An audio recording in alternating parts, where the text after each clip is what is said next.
কারাগারে স্পেশাল সেলে সমস্ত প্রিজনাররা তারা একটা সম্পূর্ণ নতুন মুক্তির আলো একবার উনি তো চলে যাচ্ছেন, আসুন একবার বলুন, সম্পূর্ণ মুক্তির আলো দেখেছিলেন।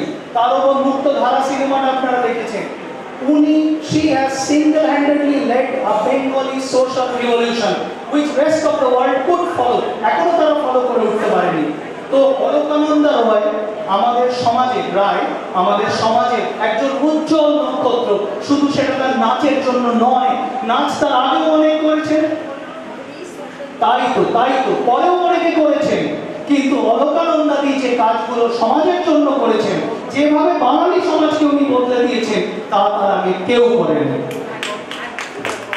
আমি একটা কথা বলতে চাই, ও গাড়ি বলে আমি যে কাজটা করেছি ওটার কাজ বলি না, ওটা আমার একটা পুজো। যার কাজ সে আমাকে দিয়ে করিয়ে দিয়েছেন, আমি জাস্ট কারণ এত মানুষের উৎপাদন তার ইচ্ছে ছাড়া হতো না। দ্বিতীয়ত অনেকগুলো জিনিস আজকে আমার অনেক কিছু মনে পড়ছে। আমি খুব একটা সুস্থ না আজকে কিন্তু এসছি যেসব পরিবার আমাদের ইতিহাসের আমাদের ঐতিহ্যের অংশ, তাদের বংশধরদের সঙ্গে দেখা হবে বলে, আর এরকম একটা জায়গায় শুধু সেই জন্য এসছি।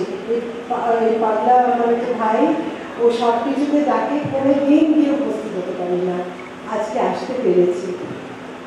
আমার এই অসাধারণ। আর আমি বন্দে মাতরম গানটার সঙ্গে, পুরো গানটার সঙ্গে শ্রী অরবিন্দের যে ভিজুয়ালাইজেশন অফ মাদার ইন্ডিয়া, সেটা পুরো গানটার সঙ্গে আনন্দ মঠের কনসেপ্টে আমি এটা নেচেছি অনেকবার। সেটাতে শ্রী অরবিন্দ যেভাবে মাকে দেখেছেন জগদ্ধাত্রী রূপে, তারপর দুর্গা রূপে, কালী রূপে, সেটা পুরো বন্দে মাতরম গানটার উপরে আবার সেগুলো অনেক কিছু আজকে তোর মনে পড়ছে। আর ওকেও বলি যে কল্যাণী ভীষণ কাছে, অনেক চাকরির কাছে জানি আমি। আর উনি আমায় হেল্প করেছিলেন। আমার এই আবাসিক যারা সংশোধনাগারে থাকে, ওরা কিন্তু একটা পুরো ডান্স ড্রামা করে, কাজে